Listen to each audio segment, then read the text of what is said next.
Coming up on Philosophy Talk, Lincoln as a philosopher. We all declare for liberty, but in using the same word, we do not all mean the same thing. If slavery is not wrong, nothing is wrong. As I would not be a slave, so I would not be a master. This expresses my idea of democracy. Whatever differs from this, to the extent of the difference, is no democracy. The strongest bond of human sympathy outside of the family relation should be the one uniting all working people of all nations and tongues and kindreds. Capital is only the fruit of labor and should never have existed if labor had not first existed. Labor is superior of capital and deserves much higher consideration. Those who deny freedom to others deserve it not for themselves, and under a just God cannot long retain it. The philosophy of the classroom today will be the philosophy of government tomorrow. The philosophy of Abraham Lincoln. Coming up on Philosophy Talk after the news. On Thursday, March 7th, join us for the next live recording of Philosophy Talk on the Stanford campus. We'll be thinking about Shakespeare's Outsiders with David Sterling Brown, author of Shakespeare's White Others. This event is free and open to the public. Everybody welcome. More information at philosophytalk.org. That's Thursday, March 7th, 7 p.m. at the Stanford Humanities Center. And gentlemen in Stanford now abed shall think themselves accursed they were not here.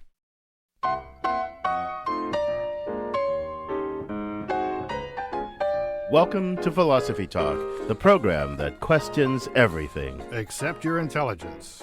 I'm John Perry. And I'm Ken Taylor. We're coming to you from the studios of KALW San Francisco.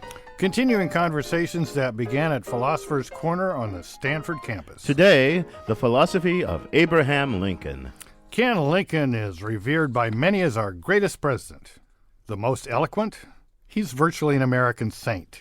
But we're going to look at the philosophical ideas, both religious and political, that animated this alleged saint. John, you sound a little skeptical. I know we're supposed to question everything, but Abraham Lincoln? What's the question about him? Well, take the second inaugural address. That's carved on the wall of the Lincoln Memorial along with the Gettysburg Address. If you read it, it's really quite chilling, especially when you think it represents the philosophy of someone who has just pursued a path that led to the deaths of 500,000 people. But, John, that's a great address. With malice toward none, with charity for all, with firmness in the right as God gives us to see the right, let us strive on to finish the work we are in, to bind up the nation's wounds, to care for him who shall have borne the battle, and for his widow and his orphan, to do all which may achieve and cherish a just and lasting peace among ourselves and with all nations. Those words express a noble philosophy, John. Charity, fairness, compassion. Even a sourpuss like you shouldn't find much to object to in that. Well, sure, that's the end of the address, but look at what comes before. Lincoln basically suggests that American slavery is something that happened according to God's plan. And then, after 250 years, God wants to stop it. So he has a civil war, a terrible war, in which every drop of blood spilled by the lash of the whip during 250 years of slavery shall be paid for by the blood of soldiers. That is a frightening picture. It's a particularly frightening image to think that our leader has. He's thinking of himself as but the pawn of a God who decides things and designs things so that first innocent people are slaves for 250 years, and then as payback, 500,000 folks, the vast majority of whom didn't own slaves and half of whom were opposed to slavery, must suffer and die. I think that's chilling. Well, it sounds kind of Old Testament to me, an eye for an eye and all that. But, I don't have any interest in defending what seems to have been Lincoln's theology there. But, does it really show much about who Lincoln himself was and what he truly thought, his real philosophy? After all, this was a political address addressed to people who were coming to the end of a terrible ordeal, and clearly he was trying to make some sense of it in terms that they could relate to. It's not very clear what he himself thinks, though. Sounds clear to me. Well, but if you read the whole thing, if you look at the broader context, it's as if Lincoln lays out a way of looking at things that might bring solace to the suffering believers. It's all God's will, it's all divine providence and all that. But at the same time, he really doesn't commit himself to that. It's not clear that Lincoln gives the answer to a certain rhetorical question that he intends to evoke in the minds of his listeners. Well, that's a possible reading, perhaps a more subtle reading than I give it. And I admit we ought to be impressed that an American president could write prose that pose such deep questions in such an artful way. But it's like everything else about Lincoln.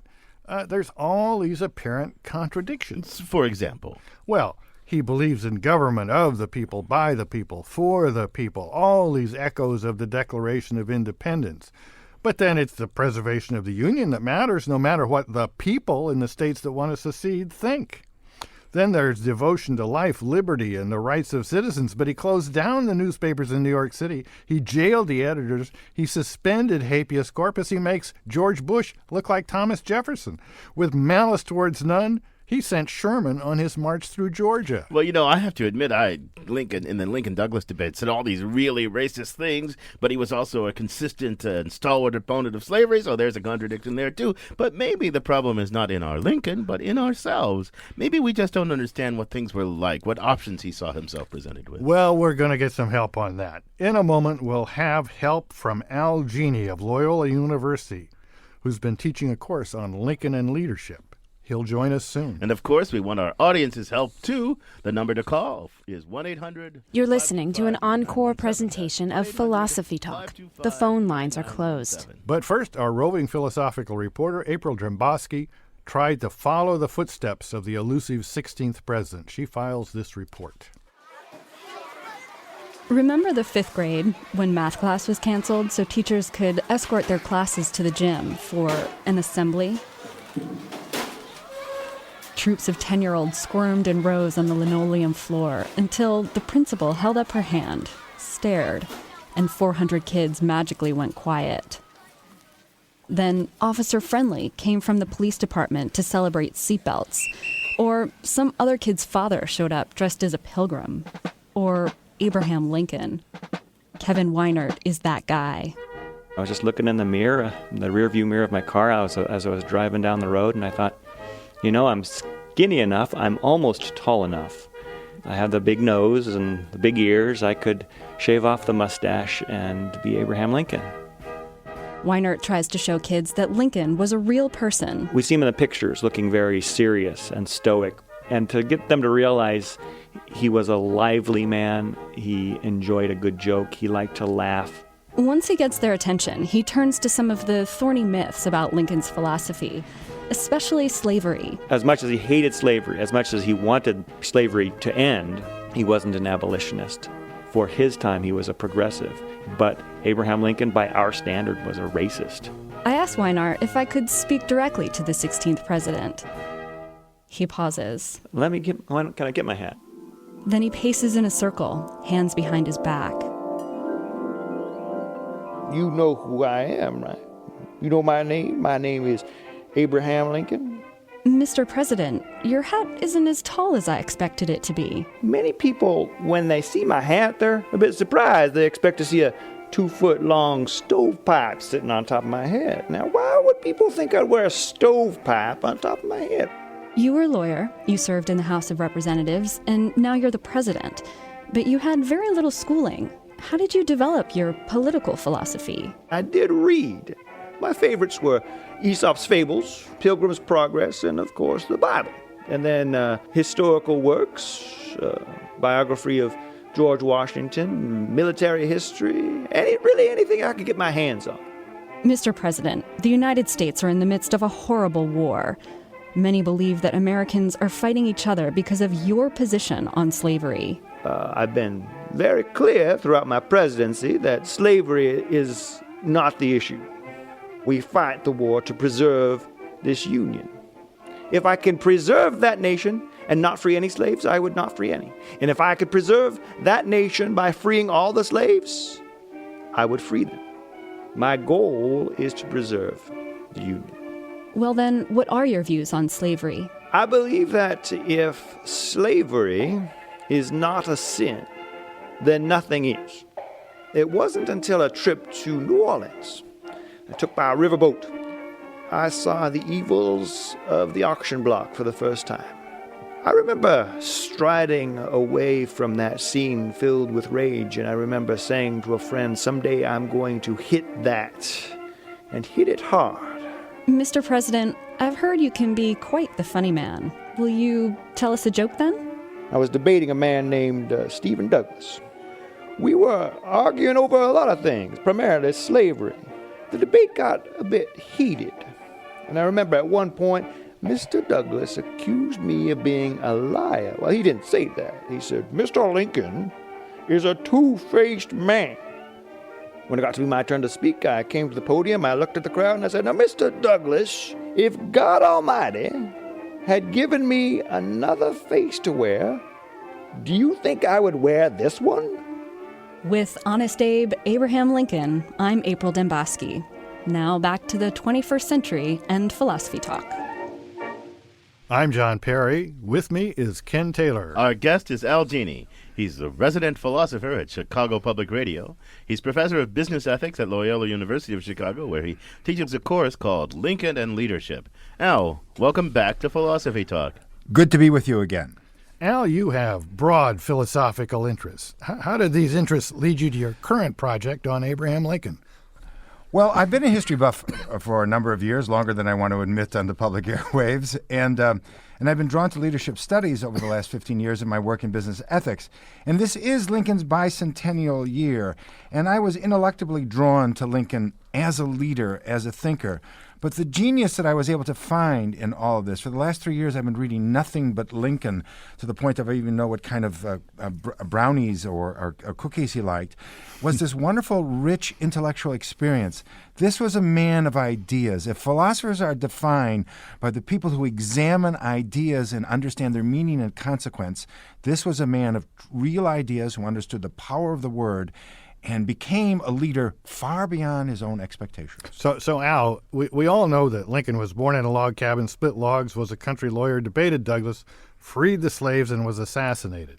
None of this really explains what you've been pointing out, this real philosophical, thoughtful bent. Where did that come from? Well, it doesn't. And one of the problems in looking at Lincoln, there's never been any president who's more written about than Lincoln. There's over 14,500 books, and one comes out every 3 minutes as we speak right now in the bicentennial year. But the real problem of studying Lincoln as a professional thinker is to get beyond that icon, to get beyond the martyrdom, to get beyond this kind of Hollywood stereotype we have of Lincoln, and that begins with Lincoln as a man in a little town in southern Illinois where he went before he went to Springfield, and he began to read and began to understand that as an adult more for the first time in his life. So tell us, take us into his intellectual journey. I mean, what were the foundational, formative experiences and readings and whatever? What shaped him? Well, this is just as rich as anything that we know about Lincoln.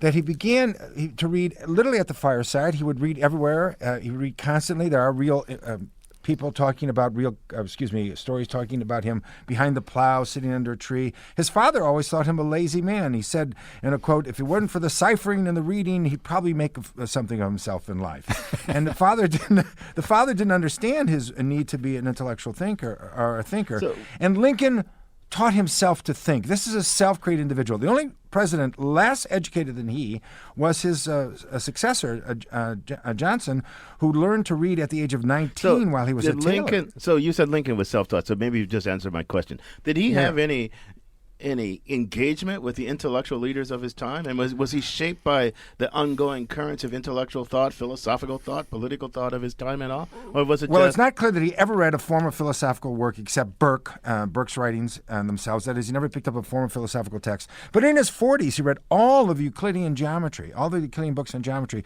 in order to reshape his logical abilities as a lawyer. Here's what I think is important. His major texts were Shakespeare, the Bible, and therefore the meter of his understanding of words and how he presents words, plays that he could find as much as he can, and then the political writings of the day and the major documents of the United States. He wasn't vastly read, but he read deeply in each area, and he understood, when I'm talking about in his understanding of words, the critical reality of words. That's one reason, for example, he never spoke extemporaneously, even at a trial. He worked that out because he thought the words were uncritical, and as president, refused to speak extemporaneously. You're listening to Philosophy Talk. Today, we're discussing Abraham Lincoln, the philosopher, with Al Gini from Loyola University of Chicago. Lincoln is revered as our greatest president. You probably memorized his Gettysburg Address in grade school. Well, what do you think of this important but enigmatic man? Give us your questions, your insights, your comments. Join us by calling toll-free 1-800-525... You're listening to an encore presentation of Philosophy Talk. The phone lines are closed. Lincoln's Philosophy, plus your calls and emails when Philosophy Talk continues. No more driver's lash for me.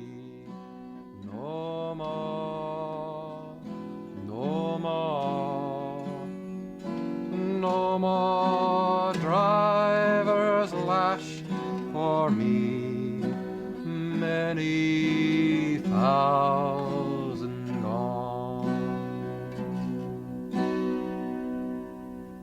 Abraham Lincoln freed many people from the auction block. Today, we're discussing his philosophy. I'm John Perry. And I'm Ken Taylor, and this is Philosophy Talk. Does Lincoln's life and thoughts still influence your life?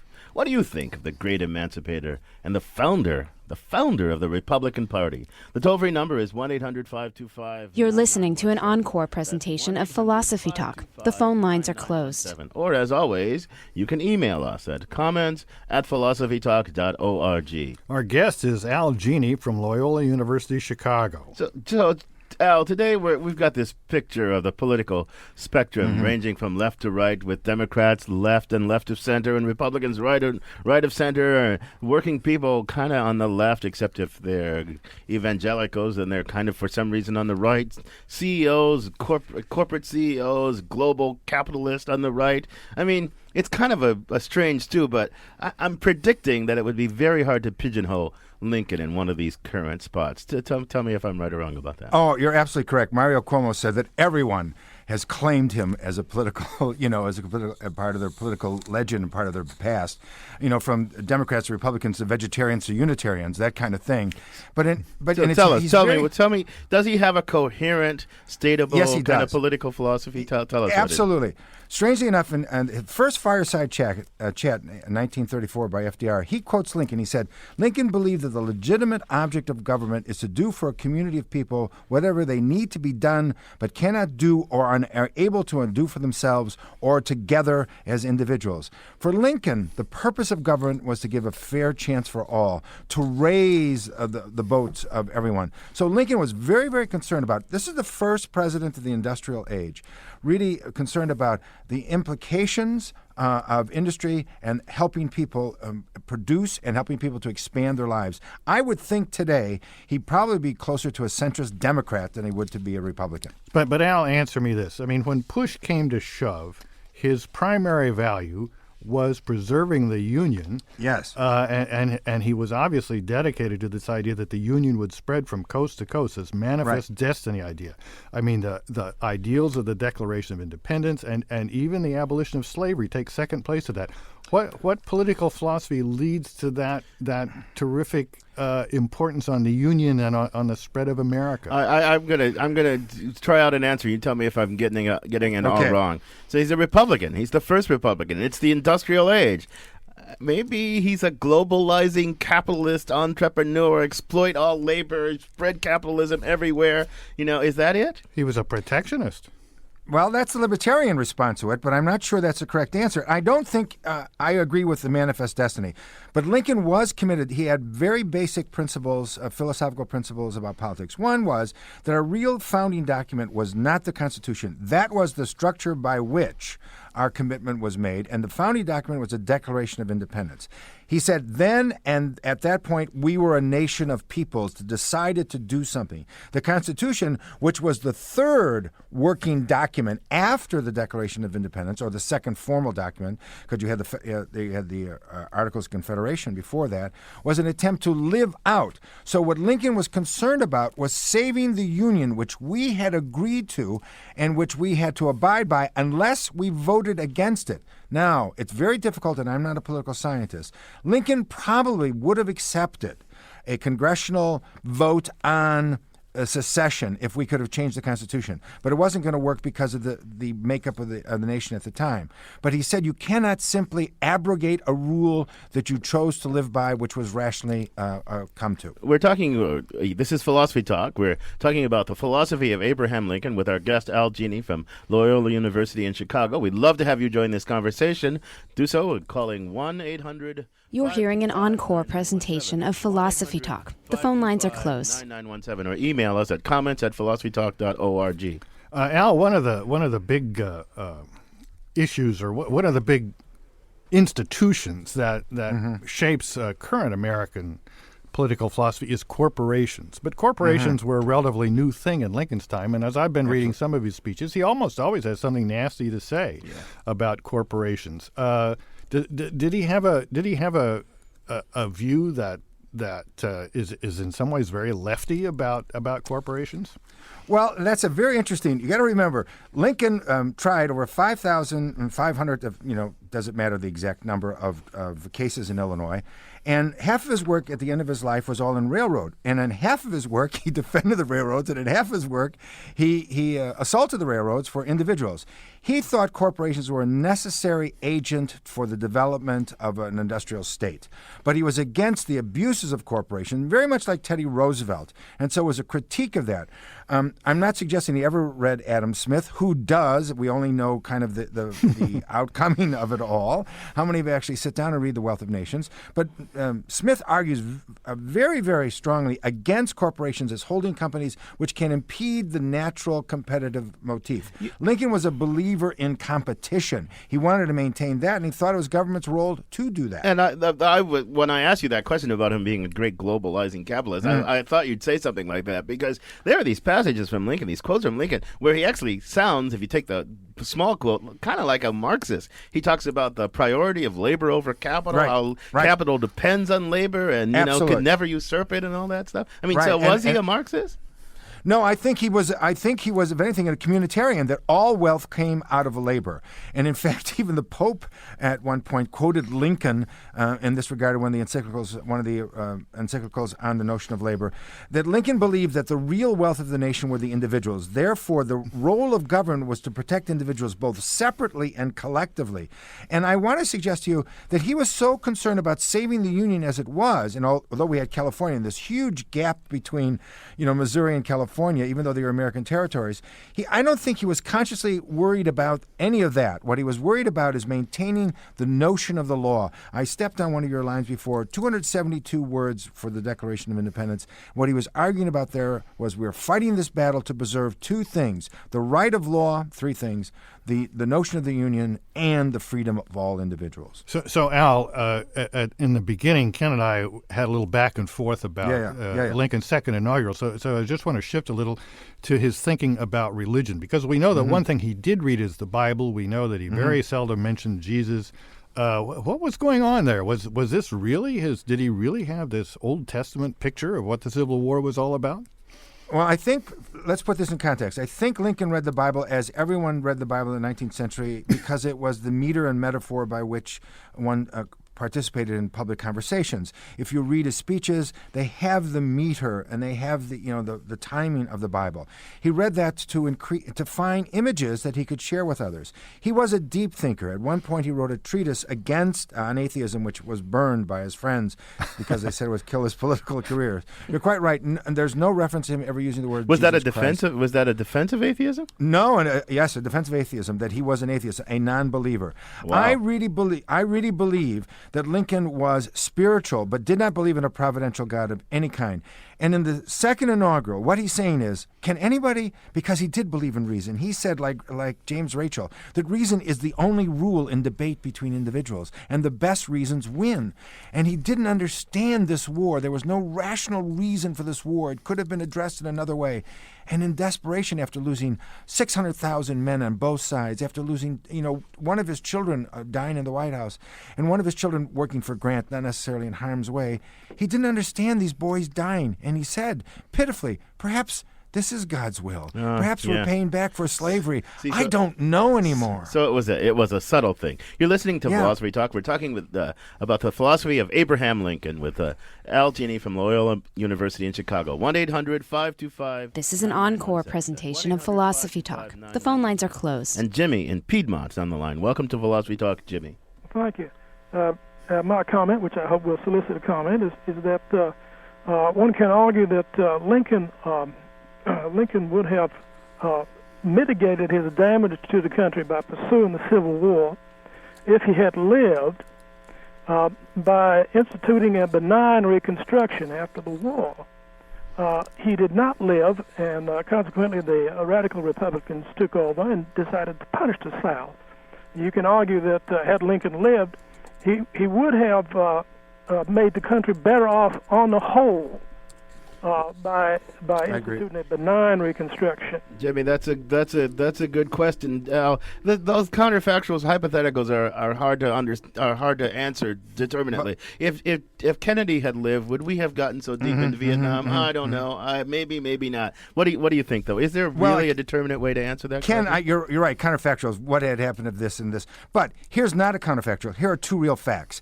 His vice president the second time was Mr. Johnson, who was a Southerner who stayed with the Union in Kentucky or in Tennessee, excuse me. And so he maintained, and so he thought here would be someone who would be more sympathetic to the Reconstruction. Secondly, who did he put on the head of the Supreme Court? Chase, his opponent, and the man who had served as the Secretary of Treasury during the first administration, because Chase was a devout, committed abolitionist who thought Lincoln was too far to the left or right in regard to slavery, and he knew that Chase would, in fact, enforce his reform motions. And also, I want to suggest to you, that second inaugural again, he never refers to them as enemies. He never refers to the Confederacy as a Confederacy. He refers to them as the revolutionaries or the people who have seceded, but never as not Americans. Yeah. He wanted us yeah. back So, together. but look, Lincoln. So I wonder if you think Lincoln was a man of his time or a man out of time, because the conception of government that seems to lie behind Lincoln seems in some sense to be radically new, or in some ways it goes back to the Federalists, but the Federalists were thrown out of office, right? The fact that you could have this union, that the federal government could say you will not leave to the states, that the states weren't kind of, this was prior to the 14th Amendment, when the states, it wasn't clear that the Bill of Rights applied to the states, and Lincoln, by saying, yes, all this, you will stay in this union. Was he a man out of his time, ahead of his time? I think he was a man of logic. I think he was a man of reason. Lincoln believed in the law, not as magic or mythology or metaphysics, but as a procedure by which we conduct civil and civic engagement. And when you want to change a procedure, you change the logic of the law.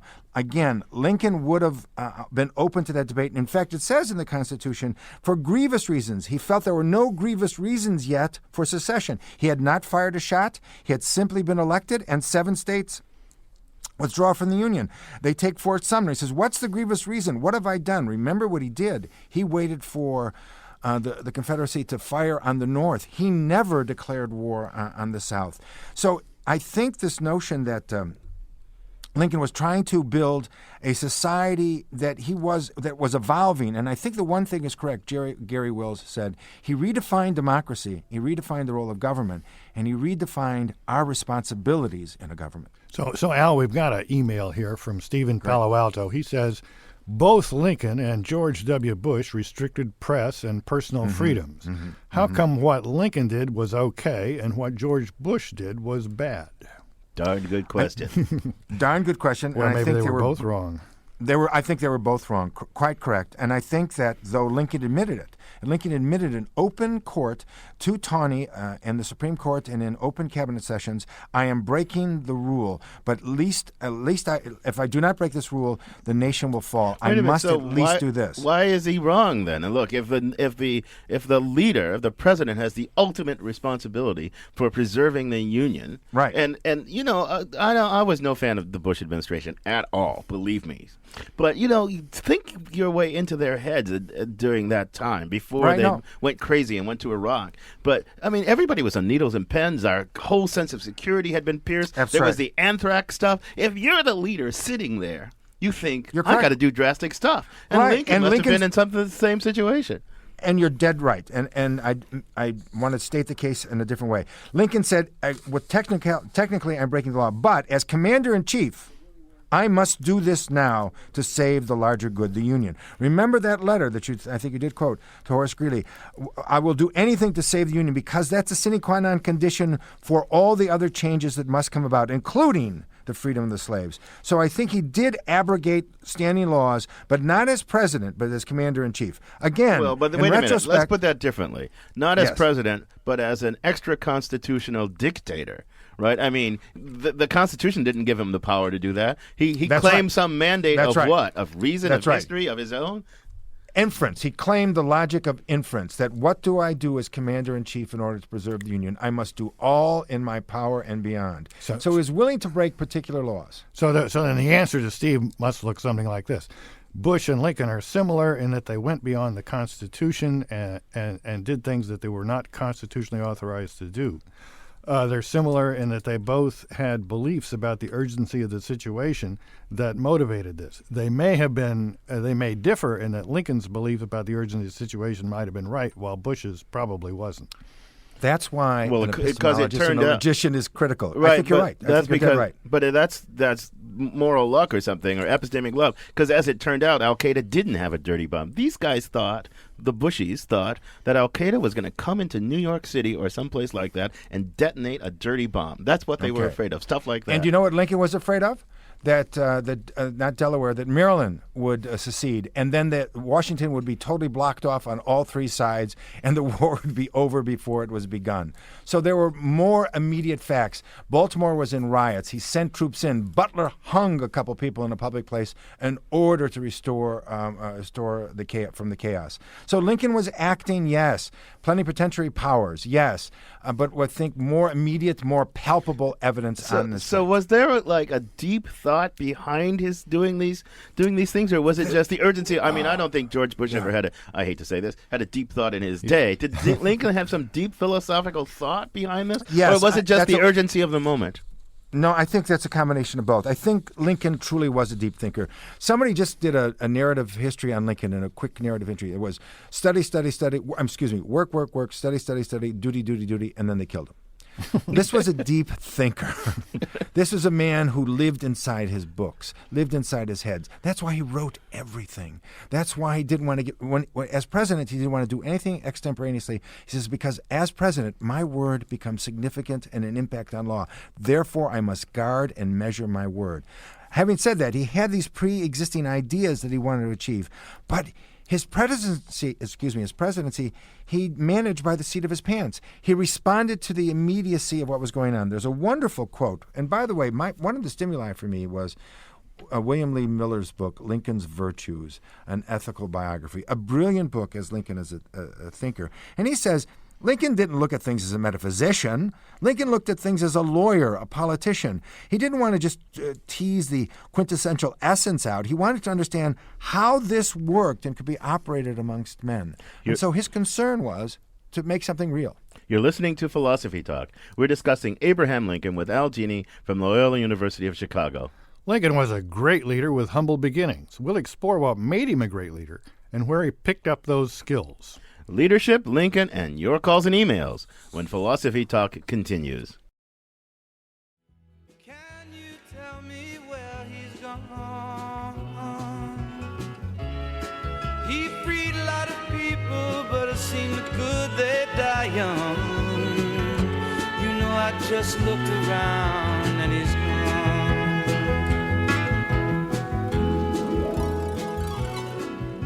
We're talking about the philosophy of the great emancipator, Abraham Lincoln. I'm John Perry. This is Philosophy Talk, the program that questions everything. Except your intelligence. I'm Ken Taylor, and our guest is Al Gini from Loyola University in Chicago.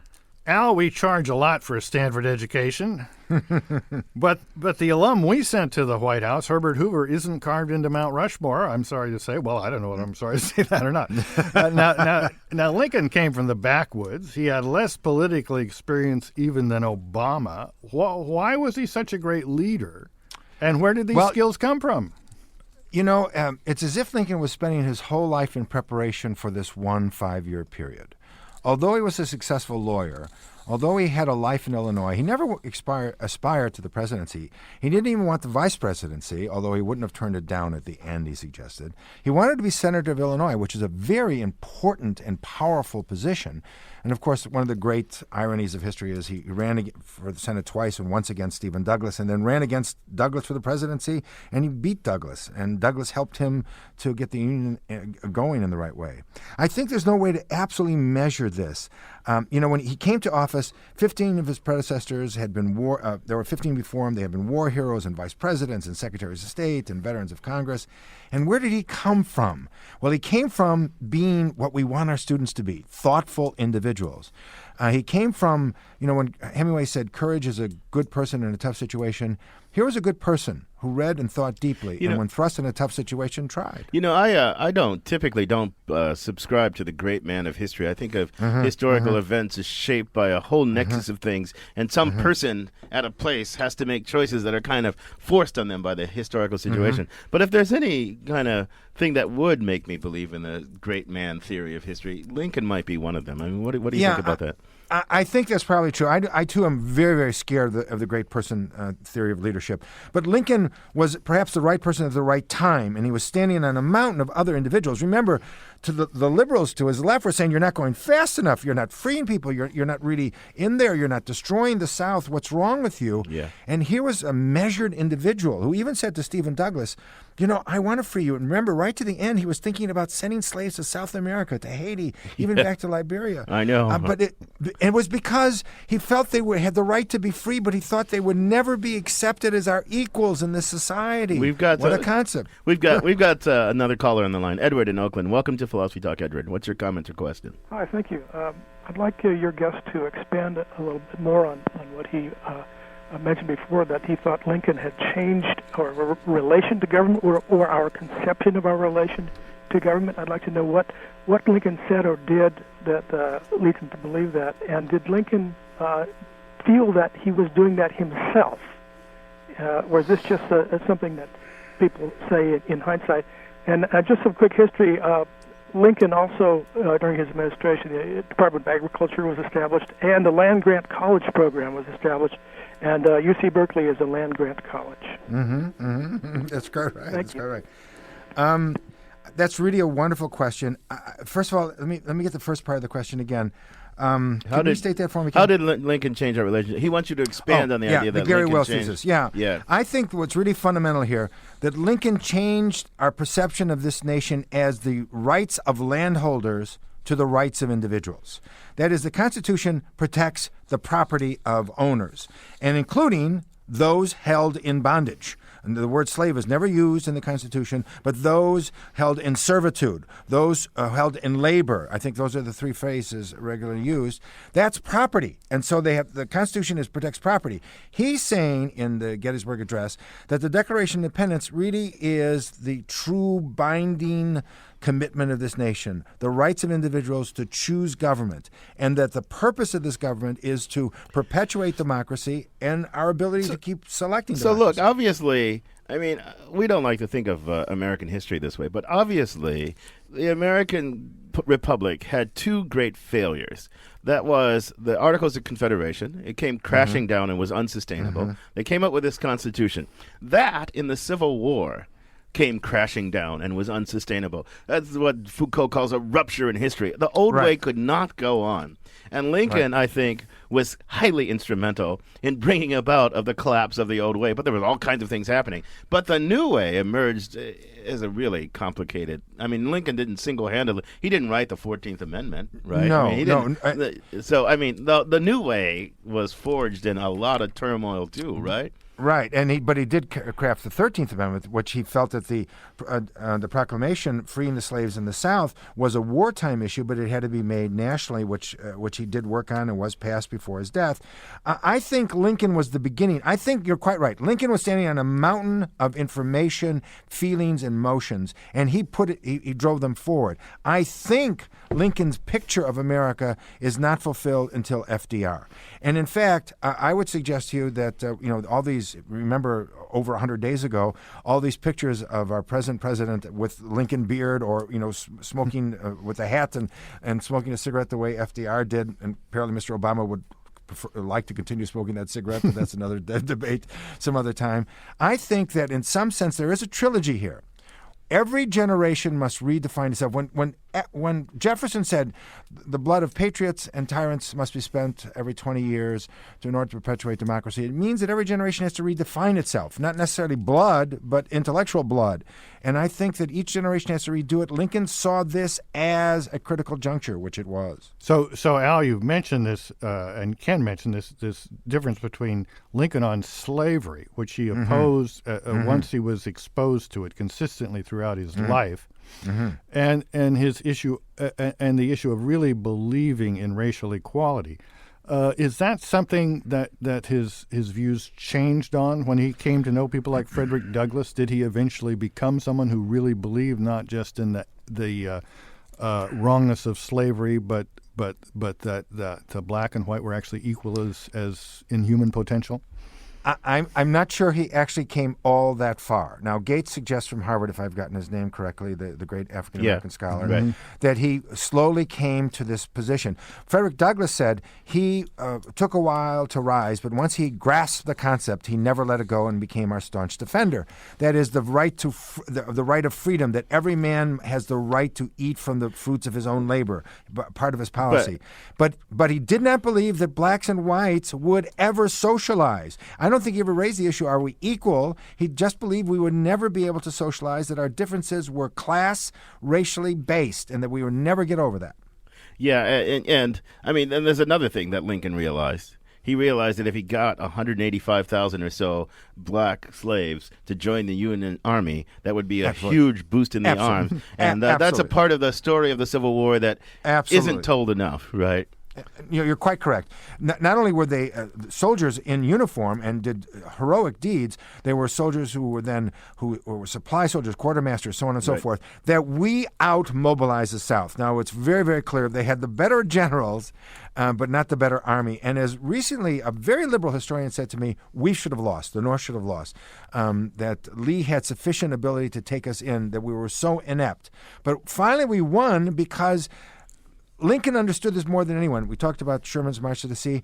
You've got to kill them faster and quicker. Destroy their armies. Yeah. Destroy their places. Destroy their sources. I want to go back to just a more general sweeping historical point about America and the evolution of this wonderful country of ours. You know, I actually think of our country as a series of always reconfiguring after crisis, after collapse. When I was young in the 60s, lots of people believed, and I think rightly, our cities were aflame. The student generation was rebelling against the stupid war. Our leaders were filled with folly, and the country looked like it was on the verge of just collapsing. And that's why part of why Nixon got elected in '68, because so I think that's America, collapse, reconfigure. And we should see the Civil War as one huge episode in this collapse and reconfiguring. What do you think? I agree with you, but why we are able to reconfigure is because we still believe in the dignity of human rights. We still believe in the principle of democracy. And although it's tarnished or abused at times, I think we persevere because we haven't given up our core commitments. Al, let me ask a quick question from our old friend Paul in San Francisco by email. It's not too philosophical, but he says, it's long been speculated that Lincoln had a then unknown genetic disease called Marfan syndrome, which accounted for his tall, thin, gaunt, and awkward appearance. So just as a factual question, based on does his intelligence have anything to do with this? And his personal charisma have anything to do with this tall, gaunt look?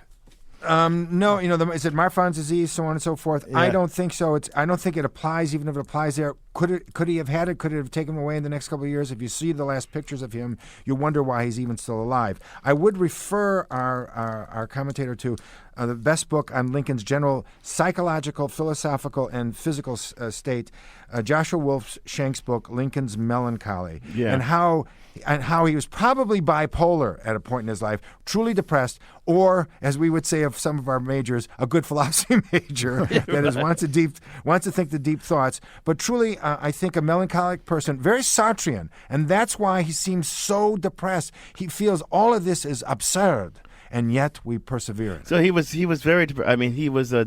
I've read this before. He was a very sort of down kind of guy at many times. Yet And somehow so that he had hope in the face of that, or not? Yeah, or? as South had hope. Remember, when the last times I remember seeing South at Vital, he was on the boards in the post-Vietnam era, first he was talking about Vietnam, then he was talking about corporations, so on and so forth. He still fought the great fight, and I think Lincoln was fighting the great fight, but he felt this was all madness, and we were making our lives even more absurd by our stupidity. Probably no president. I mean, tell me, I don't know. I'm not a historian, but probably no president in history, maybe FDR in the Depression, I don't know, faced a darker time in the country. No, I think not. I think, as you know, never had the conditions been so poor, never had been anyone so unprepared for it. Even Emerson said, "My God, what are we going to do with this man? He has no grammar, he has no poise, he has no polish. We're doomed." Well, if you think of Washington as maybe he wasn't president yet, but he faced some pretty dark times. Very dark times, and I think I found out the reason why Mr. Washington was our first president. When Mr. Adams met him the first time at the Congressional Conference, he looked at everyone and said, "He's tall. Let's make him president." Right. On that note, I'm going to thank you for joining us. Thank you for letting me. Our guest has been Al Gini. He's professor of business ethics at Loyola University in Chicago. He's the resident philosopher on Chicago Public Radio, author of the forthcoming Sin, Saints, and Socrates, Confessional of a Catholic Philosopher. John, did you learn anything about today? Oh, yeah. I mean, Al's a very interesting and engaging person to talk to, and leading up to the program, I kind of read and reread a lot of Lincoln's speeches. And, Lincoln does have a philosophy. He does have a philosophy in the sense that, he produces philosophical tracts, but he, in his activities, in his writings, in his practical situations that he comes to, as Al said, as a lawyer, there is a very consistent philosophy that I don't know that I can articulate it, but I'm sure it's there. Well, I think you can articulate it, and I think the place you ought to articulate it is on our Facebook page, right, where this growing number of people intensely engage with that, and also on our blog, John, at blog.philosophytalk.org. I hereby invite you to blog about Abraham Lincoln, John Perry. I will do my best. Now, folks, we not only have the Facebook page and the blog, but you can also download podcasts of our program from our website as well. You may be able to podload downcasts of our program as well, but you can definitely download podcasts. For the final word, we're going to turn to the fastest emancipator in the Union, Ian Scholes, the 60-second philosopher.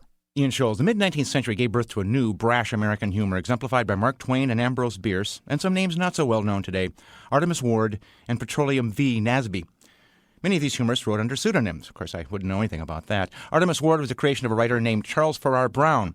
Ward was a wandering showman traveling from town to town. He described his dreadful little show as, quote, 3 moral bears, a kangaroo, wax figures of G. Washington, General Taylor, John Bunyan, Captain Kidd, and several miscellaneous moral wax statues of celebrated pirates and murderers, etc., equaled by few and excelled by none, unquote. The humor consisted of Ward's encounters with various real folks and events in the course of his travels. He was hugely popular in his time, and a lot of his humor remains funny today, if you can get beyond the dialect, which is about 150 years overplayed. Samuel Clemens was a big fan of Artemus Ward, as was Abraham Lincoln. Then there's Petroleum Vesuvius Nasby. He was the creation of Ohio newspaperman David Ross Locke. Nasby presented himself as a patriot, a Democrat, and a clergyman. But the writings revealed him as an illiterate, racist, cowardly drunk, and an obsequious seeker of political patronage. His main yearning was to become a postmaster, the patronage plum of choice at the time. As Nasby put it in a petition, quote, 1st, I want an office. 2nd, I need an office. 3rd, an office would suit me. Therefore, 4th, I should like to have an office, unquote. Nasby mocked the ethics of secessionists and presented a figure we still know today, the incompetent, unscrupulous political opportunist. Nasby was the 19th century equivalent of Stephen Colbert, Archie Bunker, and Rush Limbaugh rolled into one. Lincoln loved this guy, too. Lincoln himself was a joker, even a cruel one. In 1842, when he was an Illinois state representative, he took issue with the state auditor, James Shield. He sent a series of letters under the nom de plume Rebecca to the local newspaper calling Shields a conceited dunce and accusing him of being a ladies' man. The humorless Shields found out that Lincoln had written them and challenged him to a duel. Lincoln accepted. Just moments before the duel was to begin, Shields asked for an apology, and Lincoln granted it. Lincoln was rather ashamed of his childish behavior and therefore left satire to the professionals. He never ceased liking it, though. Before he read the Emancipation Proclamation to his cabinet, he first read some selections from Artemus Ward. While waiting for the election results in 1864, he read several chapters of the Petroleum V. Nasby papers. And the night he was assassinated, the play he was watching, Our American Cousin, was a popular satire about a Yankee wreaking cultural havoc among stuck-up Brits. John Wilkes Booth, who knew the play, chose to shoot the president during the extended laughter over one of its punchlines. More known for its mockery, perhaps satire can also offer some consolation on that historic night at least. It's at least possible that President Lincoln died laughing. I gotta go.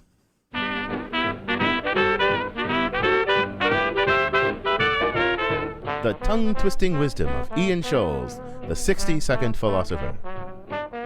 Philosophy Talk is a presentation of Ben Manila Productions and the trustees of Leland Stanford Junior University, copyright 2009. Our executive producer is David Demarest. Our production coordinator is Devin Strolovich. Our directors of research are Daniel Elstein and Cole Leahy. Lael Weiss is our webmaster. Also thanks to Zoe Corneli, Merle Kessler, Corey Goldman, Jennifer Jensen, and Mark Stone. Support for Philosophy Talk comes from the Templeton Foundation. Also from various groups at Stanford University, the Friends of Philosophy Talk, and the members of KALW San Francisco, where our program originates. The views expressed or misexpressed in this program do not necessarily represent the opinions of Stanford University or of our other funders. The conversation continues on our website, philosophytalk.org. I'm John Perry. And I'm Ken Taylor. Thank you for listening. And thank you for thinking. 4 yeses and one more abstention, and the amendment will pass. You got a night and a day and a night, several perfectly good hours. Now get the hell out of here and get them. Yes. But how? Buzzard's guts, man.